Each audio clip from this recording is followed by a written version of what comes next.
Thank you. They do not treat me like this in Georgia. To President McGarvey, to the building trades, I want to start by saying thank you. I grew up in southern Mississippi. My dad was a longshoreman. He worked for Ingalls Shipbuilding. And we learned early on we had to go to school, go to church, and support labor. So I'm happy to be here, continuing the tradition.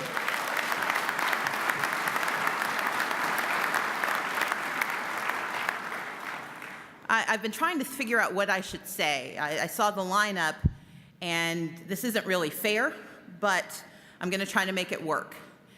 Because I represent the state of Georgia, which is not exactly known as a hotbed for labor support. We're known for some other things, but that's not exactly it. And my job is to be the minority leader, which in and of itself is a bit of a title of contradiction. Minority leader. I've discovered that in Latin it means lose well. I like to term that my job is to stop stupid. That's the Greek version.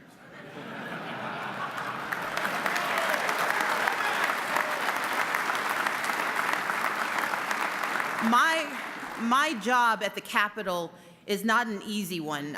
The Republican who had the job before me, one day in a moment of kindness, I think, explained to me what my job was. He said, "You have a job that has neither carrot nor stick." So anything I get, it's through begging and pleading and trying to come up with a really smart way of getting it done. And as President McGarvey said earlier, we're no longer playing checkers, we're playing chess. And so we've got to think about not only what are we trying to accomplish, but why. We've got to keep our eye on the end goal and not simply on the battle ahead of us.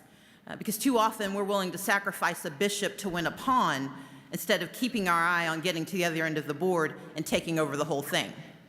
But my job as minority leader is to get us to the other side, because on the other side, I know there are good jobs, that there's healthy, productive, economic success that isn't just business friendly, it's worker friendly and people friendly. It's family friendly and nation friendly, and it will make sure that we remain at the forefront of this great universe.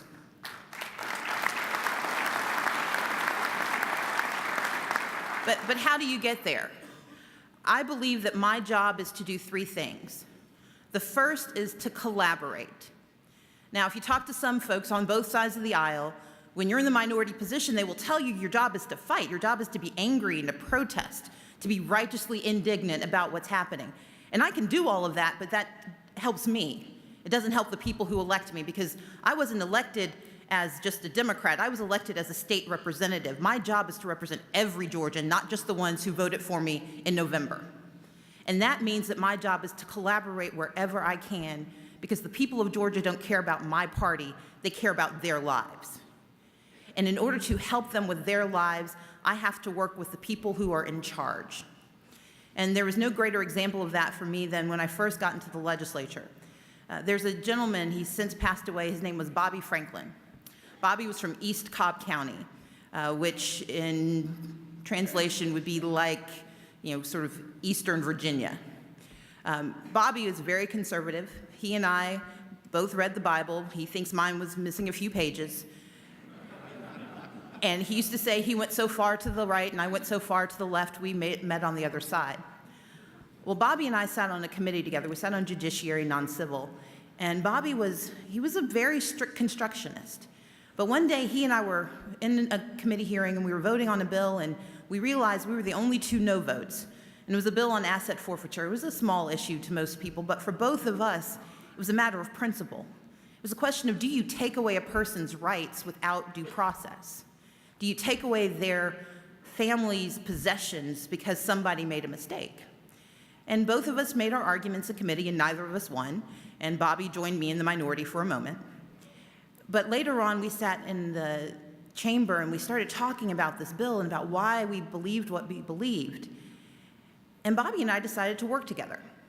Bobby was a strict Republican. He was known for putting the first bill on the agenda every year, H.R. 1, which would have outlawed abortion in any form. He is not someone that I was expected to be an ally with. But on the last day of the session, as this bill came up, Bobby and I sat in the back and we thought, let's take another shot at it. Let's try again. Let's collaborate and see what we can pull off. So we wrote an amendment that essentially gutted the bill. And at the very last minute, we took it up to the speaker's podium, and they had this little system where you put it on the projector. And the speaker put it on the projector, and he was a bit distracted. There was someone doing something they shouldn't do, and so our amendment got called up without anyone really paying attention. And the Speaker of the House, who was a Republican, announced the calling of the bill, and then he announced the amendment. And he said, now we have Amendment 1, the Abrams-Franklin Amendment. What the hell? And he said that into the microphone very loud, and it's recorded for posterity. And we won that amendment, I believe mainly because people were so confused as how an Atlanta Democrat and an East Cobb Republican could come together and do something. It was so preposterous it had to be good, and it passed. But that day,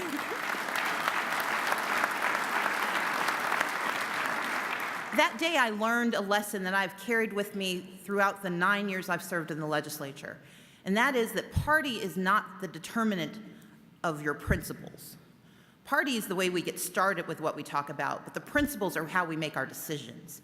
And I've decided that working together makes sense. It makes intellectual sense, it makes moral sense, and when you do it right, it makes money sense. And over the last few years, we have been incredibly successful working together.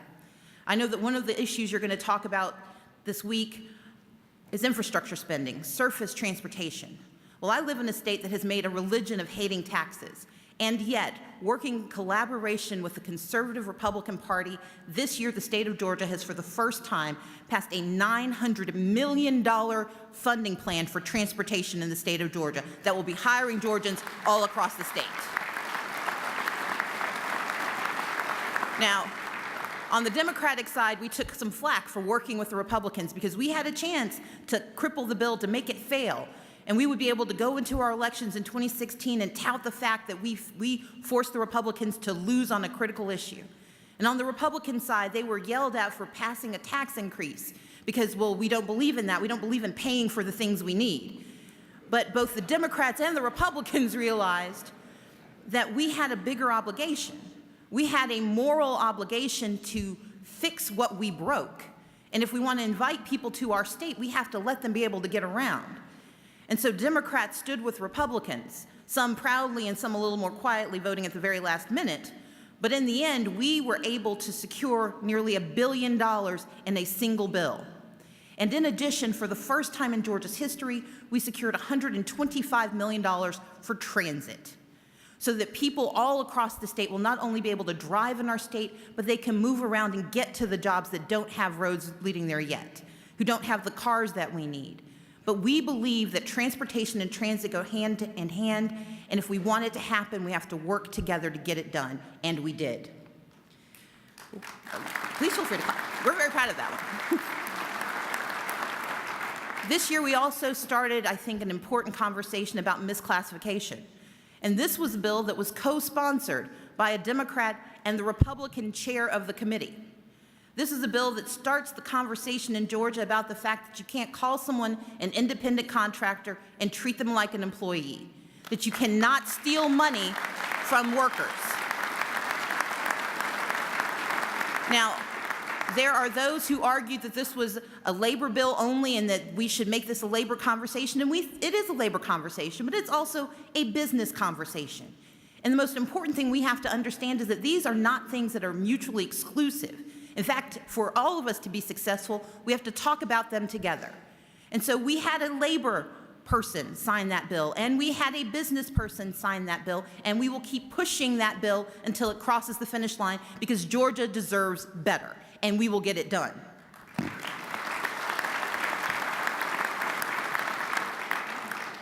And when we talk about collaboration, there is nothing more fundamental than the education of our children, than understanding that the skilled trades are just as important as a four-year college degree. And so we have worked with Republicans to move money from our Hope Scholarship Program to further and fully fund our technical colleges, to work to improve our skilled trades, because we know that the skilled trades are one of the best gateways to the working class and to the middle class. And we will continue to work together to get that done. Now, a lot of folks, please clap for that too. Thank you.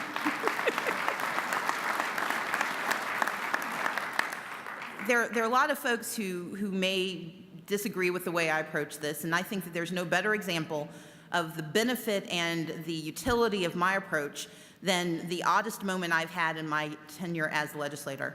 Because in 2013, I won both the Friend of Labor Award and an A rating from the Georgia Chamber of Commerce. Now, that either proves that they're crazy or I am, or both. But what I think it signals is that this isn't just a pipe dream, this isn't just a conversation, this is a necessity. Because when labor and the chambers can agree, then what we have is a country that is more strong and more solid for the work that we put together. And so first and foremost, my job is to collaborate. But I am a Democrat, and I'm a Democrat from Mississippi, so I've learned to fight. And so collaboration comes first, but the second job that I have is to compete. Because I don't always agree with the other side. I don't agree that one wins elections by stripping people of their rights to vote. I don't believe that you improve business by taking away wages from workers.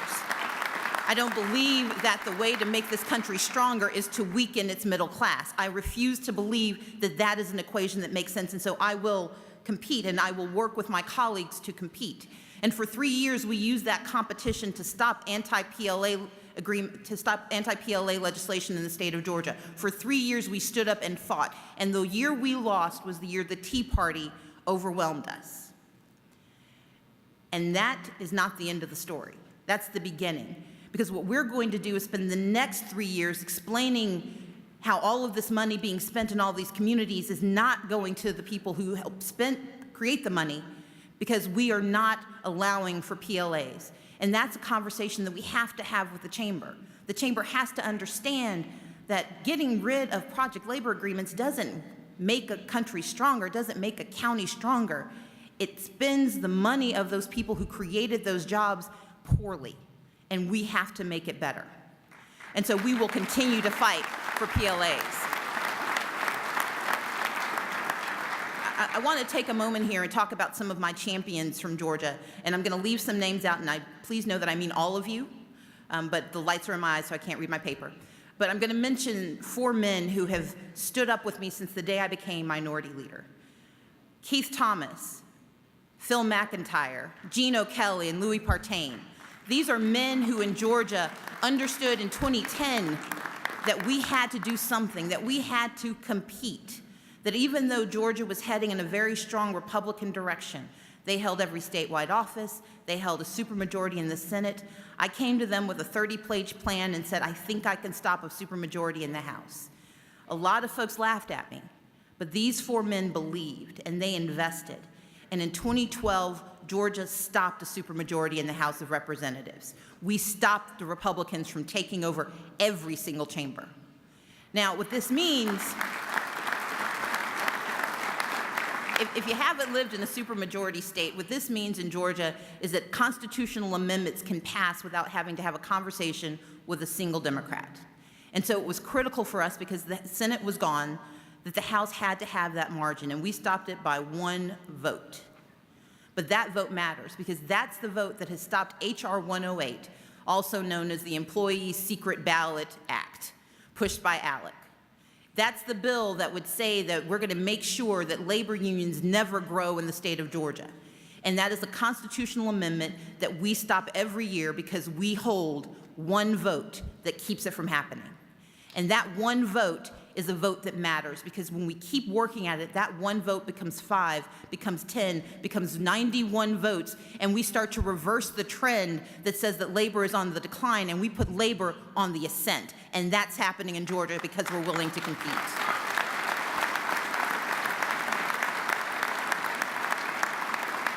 Now, our competition can't simply be about putting the same faces and the same names on the ballot and hoping for a different result. Because as President McGarvey pointed out earlier, not every Democrat agrees with every issue. And just because you have a D after your name doesn't mean you have labor in your heart. And so what we decided to do is let's take the guessing out of it. Let's recruit labor to run for the House of Representatives. And last year we had 5 names on the ballot who were labor members running for office. And we were excited about that. The president of the Atlanta Labor Council is a representative in the House of Representatives. We have labor at the table now, and we can only do better if we increase those numbers. So we compete by recruiting and electing labor to the legislature. If you want to see change, take over. That's the way we get it done. So first, we collaborate, and secondly, we compete. But my favorite is the third one, and that is control. If you want things to be different, be in charge. If you want things to be done differently, if we want things to be better, we have to be the ones making the decision. And with the help of a number of people in this room, last year I was part of an amazing initiative to register thousands of Georgians as new voters. One of the conversations I had was that we looked at 800,000 people of color who have never registered to vote. And one of the questions I wanted to raise was, if you're an African-American man who did not vote for Barack Obama in 2008, why not?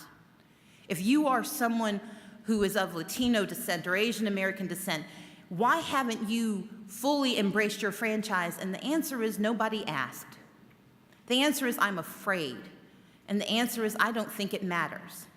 But everyone in this room knows that it matters because we see what happens when we don't vote. We see what happens when the people who don't agree with our interest control our interest. And so we have undertaken an extraordinary initiative to register 800,000 new voters over the next 10 years. 800,000 people who can sway an election and change the direction of the state of Georgia. Now, why does this matter to you if you don't live in Georgia? Because every one of us lives in a state where somebody has been told your voice doesn't matter. Every one of us works with men and women who do not believe that casting a ballot changes the world. But clearly the other side disagrees, which is why they're in charge. That's why they have control. We can either bemoan our fate or we can control it, and I believe we can control it. I believe that by working together, by harnessing not only voter registration, but voter education, we can transform all of those states that are currently right to work for less states. They're right to work for less because people don't know they should have the right to work for more. And for all those states that have lost their way and are starting to go backwards, we can stop the slide and push them back in the right direction, but we have to be in charge of our own destiny. We have to control the conversation. And that means voter registration, voter education, and voter turnout.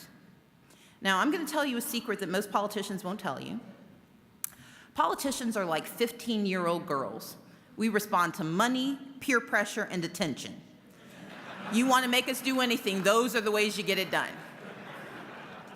And there is no more effective way than to do it during an election cycle, because we suddenly show up everywhere you want us, anytime you want us there.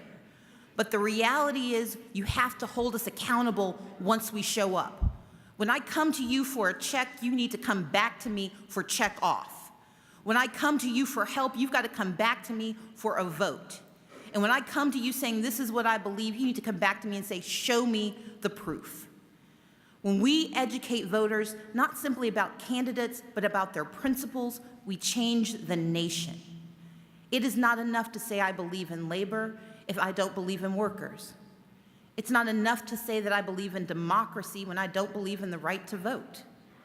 I have to be held to a higher standard, and the way that happens is by every single member of labor holding me accountable, and everyone who comes to you saying, I need your vote. Money, peer pressure, and detention changes what we do. Because when we change, when we become stronger and smarter and better, when we are held to a higher standard, we have a better nation.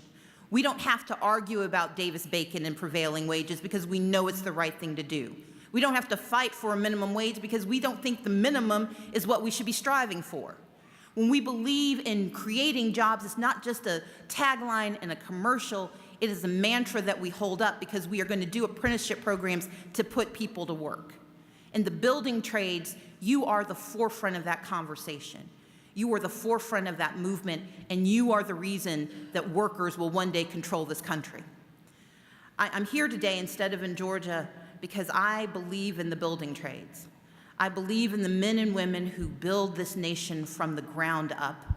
I believe in the work that you do and the things that you hold true and the values that you have on display. But more importantly, I believe in the way you can lead the rest of us forward. I believe that we collaborate first, we collaborate where we can, we compete where we should, but we move constantly towards controlling the agenda. Because if we want to work harder, if we want to work smarter, if we want to work together, then we have to work now. We have no choice. The time is now, and you're the way we're going to get it done. Thank you for having me.